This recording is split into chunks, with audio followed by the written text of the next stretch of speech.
My name is Celine Marlowe. I'm 32, and I own a small, stubborn house that taught me more about boundaries than any book ever did. The first crack came 3 weeks ago on a Saturday morning that smelled like fresh coffee and trust that had not yet learned its lesson. My boyfriend, Nate Carson, 29, texted me, "Hey, things are overwhelming. I think I need space to breathe and figure things out. Please don't contact me for a bit. I'll reach out when I'm ready. Hope you understand." Space. The grown-up way of not saying goodbye. I stared at the message while my kettle clicked itself off, like even the appliances didn't want to hear the rest. We'd been together 3 years, and he'd been living in my house, the one with my name, my mortgage, my weekends spent wrestling tile grout, for the last 18 months. Yes, we'd felt distant. I'd blamed work. We always blame work. I texted back what I thought an adult would say. "All right, Nate, I understand. Take the time you need." Then I went quiet like he asked. I gave him the gift he'd requested, a silence deep enough to reveal things. A week later, I was scrolling Facebook the way you do when you're trying not to stalk the life you used to share. A mutual acquaintance had posted a surprise romantic getaway album. There was Nate. There was champagne. There were hands that weren't mine. And there was Brianna, 35, a colleague he'd mentioned twice and minimized 3 times, curled into him on a beach that made the whole scene look like an advertisement for amnesia. The timestamps lined up with his space. My stomach pitched, then steadied. The betrayal was sharp, yes, but it came with an oddly clarifying heat. He hadn't just asked for freedom. He'd scheduled it, dressed it up, and taken it to the coast with a married woman. Brianna's husband, Richard, a decent man who held doors and paid bills and didn't deserve to be the ghost at his own marriage, was nowhere in those photos, but he was in every one of them. I made tea. I didn't drink. Saved the most damning images, the hotel selfie, the beach hand in hand, the too familiar arm wrapped around him in a candlelit restaurant where the shadows were trying hard not to watch. Then I did the most old-fashioned thing the internet allows. I posted the truth and tagged the person who deserved to see it. My caption wasn't poetry. It didn't need to be. "You needed space, Nate. Looks like you found it. Hope it was worth it." At Richard Adler, thought you might want to see how your wife, Brianna, spends work trips. Photos attached. I hit post and set my phone face down on the table. It lit the room like a flare. 30 minutes later, my phone went feral. Unknown numbers bled panic. First, Nate. "Celine, take it down. You don't know what you're doing. This is my life. You're overreacting." He called again. Then again. When I didn't answer, he left voicemails layered with righteous confusion, the kind of tone men try on when the truth doesn't match the version of themselves they rehearsed. Then Brianna. "You've made a huge mistake. You shouldn't involve my husband. This is between us." "Between who? You, Nate, and your ocean view?" Next, his mother, Carolyn, voice pitched like an emergency siren. "Celine, take that filth down immediately. You had no right to humiliate our family. Nate said you were controlling, that you were punishing him for needing space." I hung up. Because if there's one thing I've learned about fires, it's this. Sometimes you don't put them out.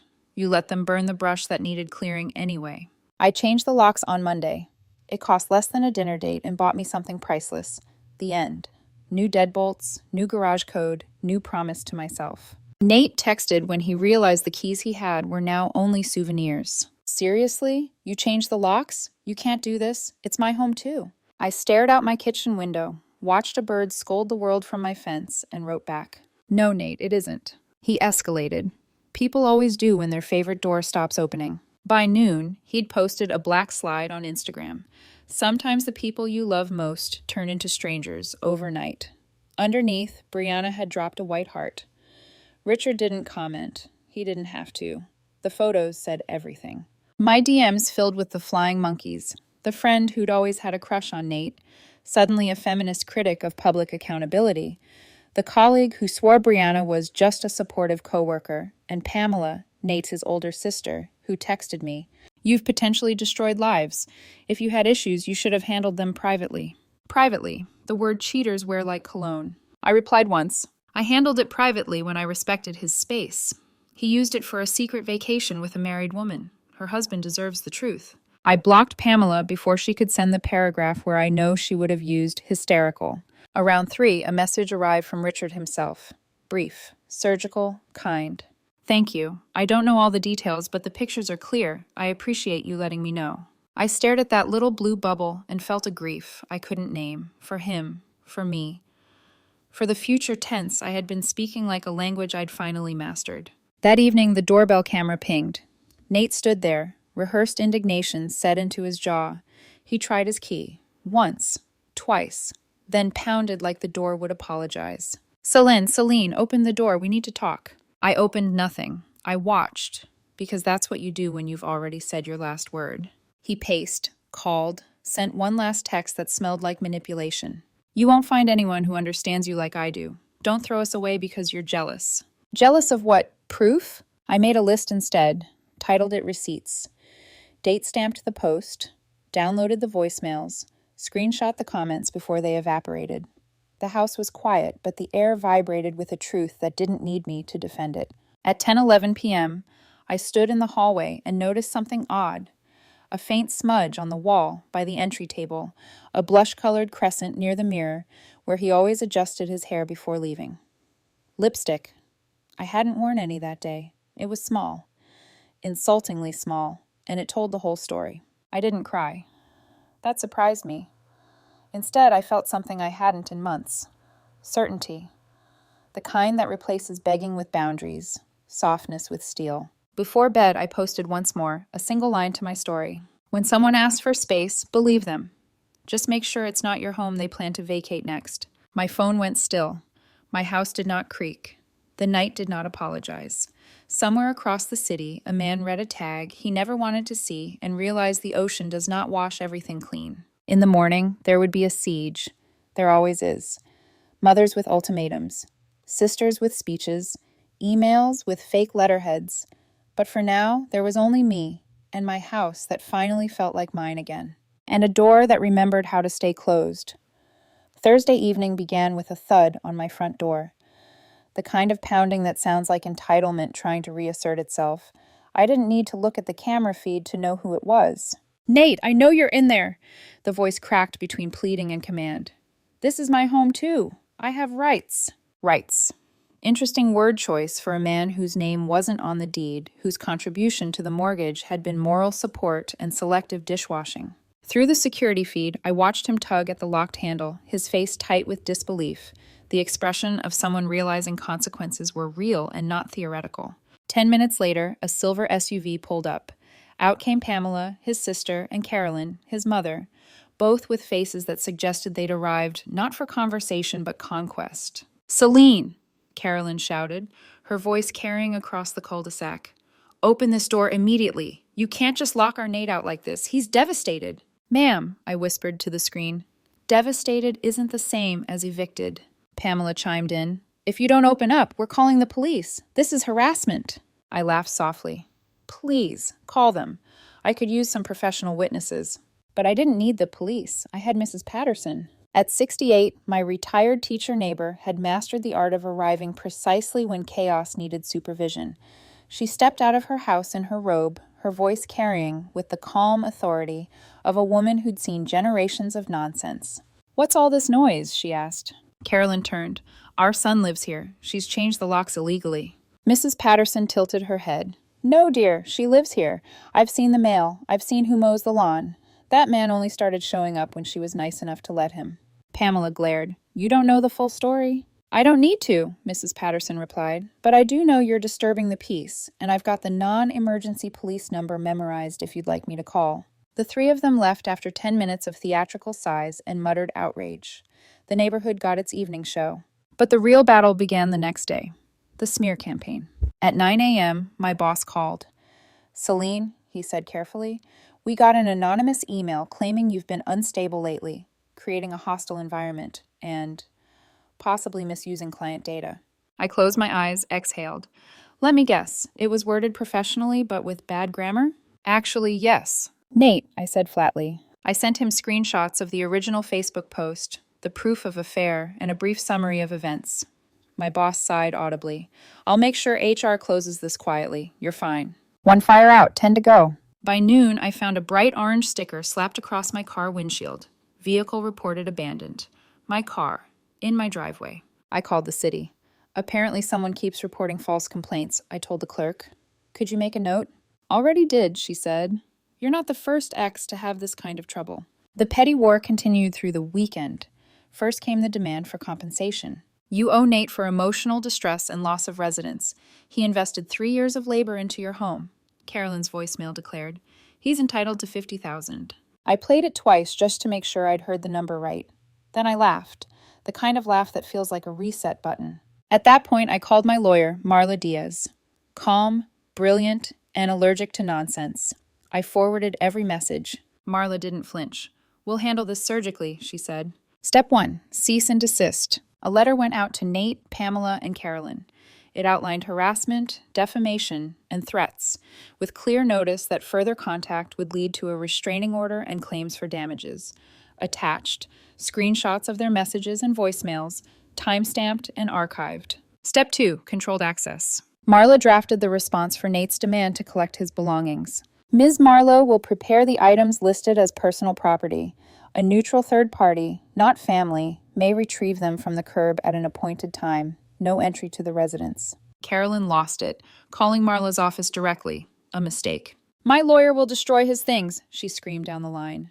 Marla's reply was pure ice. Ma'am, please put your complaint in writing. That way, when we file, it can be Exhibit C.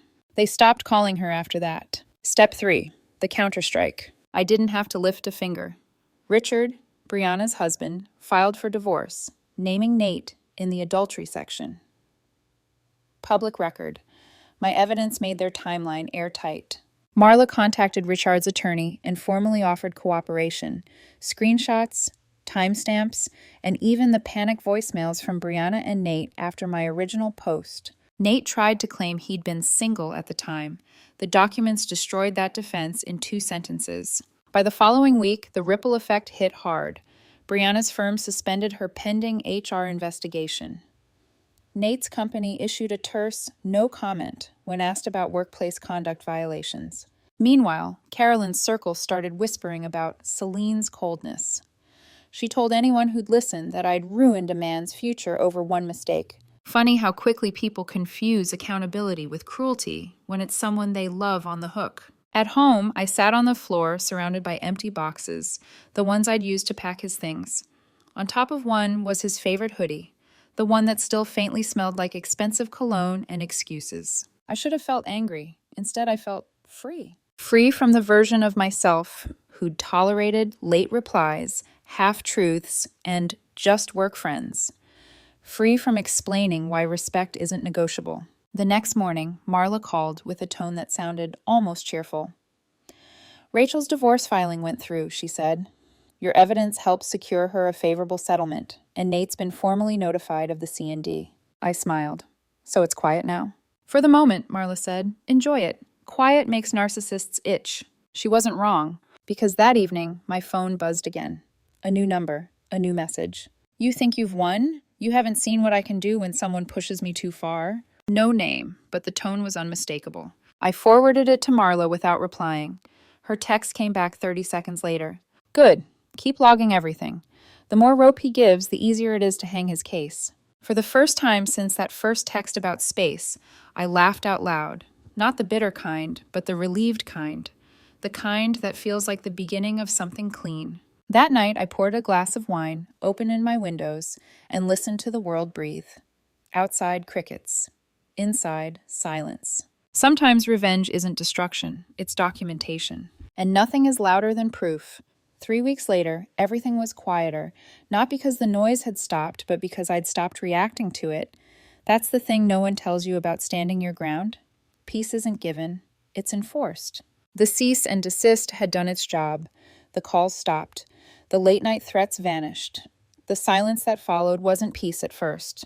It was absence. The echo left behind when manipulation runs out of lines. Until Saturday morning when Marla called. Celine, good news first. Their lawyer responded. They're backing off entirely. And the bad news? They still want to retrieve some belongings. A list, 3 pages long, half of it nonsense. They're claiming the kitchen blender, your lamp, and, get this, the emotional value of a framed vacation photo. I laughed. He can have the photo. I already deleted the memory. Marla smirked audibly through the phone. We'll narrow it down to personal items only. You'll leave them outside at a scheduled time. No direct contact. By Wednesday, the curbside collection was set. I spent the morning boxing his things, the remnants of a shared illusion. Each item told a story that no longer belonged to me. The hoodie he swore was lucky. The cologne he used to wear only when he lied. The mug he'd once called ours. When I taped the last box shut, I felt lighter, like I was sealing something darker inside and sending it away. At noon sharp, a white van pulled up. Not Nate. I'd expected that. Instead, Pamela sat in the passenger seat, sunglasses on, arms crossed, radiating the disdain of someone who'd rather be anywhere else but here. A hired mover loaded the boxes in silence. Pamela didn't get out, didn't wave, didn't look at the house, just drove off. It felt fitting. Her family's entire legacy boiled down to silence and avoidance. That night, I poured wine, lit a candle, and sat by the window as thunder crawled across the horizon. Somewhere, I imagined Nate scrolling through job listings, Brianna explaining her absence to HR, Carolyn rewriting the family narrative into something that made her son a victim again. I didn't care, because somewhere in the wreckage of their lies, I'd finally found clarity, not about them, but about me. For months, I'd mistaken tolerance for strength, silence for maturity, forgiveness for love. But the truth? Real love doesn't demand your blindness. It demands your boundaries. 2 days later, I got an email from Richard, short and restrained. The divorce is finalized. Thank you for your honesty. I hope you find peace. I stared at his message for a long time, realizing we were both survivors of the same illusion, believing good manners could fix bad people. The next morning, Marla called again. Celine, she said, her tone softer, you're officially done. Restraining notice filed, case closed. You can move on. I already have, I said, and I meant it. Spring turned to summer. The house began to breathe again. I repainted the walls, soft gray, clean lines, no traces of the life that had overstayed its welcome. Mrs. Patterson stopped by with cookies and gossip. Did you hear? She asked. That young man, Nate, his mother sold her house to pay off something, loan maybe, and the woman he was seeing, fired. Consequences, I said simply. Mrs. Patterson smiled. Good. Too many people in this world think consequences are optional. By August, Nate's old boxes had been auctioned off by the storage company. I received the final notice, unclaimed property disposed. The manager said someone had bid $50 for the lot. $50 for 3 years of his life. Somehow that felt right. That night, I sat in my kitchen, the one he'd once called too quiet, and realized how much I loved that quiet now. It didn't feel empty anymore. It felt earned. A week later, I found a plain envelope in my mailbox. No return address. No handwriting on the outside. Inside was a single note typed in courier font. You won. I lost everything. Are you happy now? No signature, but I didn't need one. I folded the paper neatly and dropped it into the shredder. The machine hummed, then went still, a mechanical exhale that matched mine. Months passed. I started hosting small dinners again, laughing with friends who'd stuck by me through the chaos. One night, while washing glasses after everyone left, I realized something simple but profound. Revenge hadn't fixed anything. Truth had. Exposing what he did wasn't about humiliation. It was about liberation. It wasn't about making him hurt. It was about reminding myself that I wasn't crazy, that the story had always been real, even when he tried to rewrite it. And the real twist? Peace didn't look like revenge. It looked like walking into your own kitchen, barefoot, wine in hand, knowing the only voice in the house belongs to you. When people ask what happened to Nate, I tell them the truth in one line. He wanted space. I gave him a lifetime of it. Because sometimes closure isn't a conversation or an apology. It's the sound of a door locking for the last time, and the knowledge that this time it's you who has the key.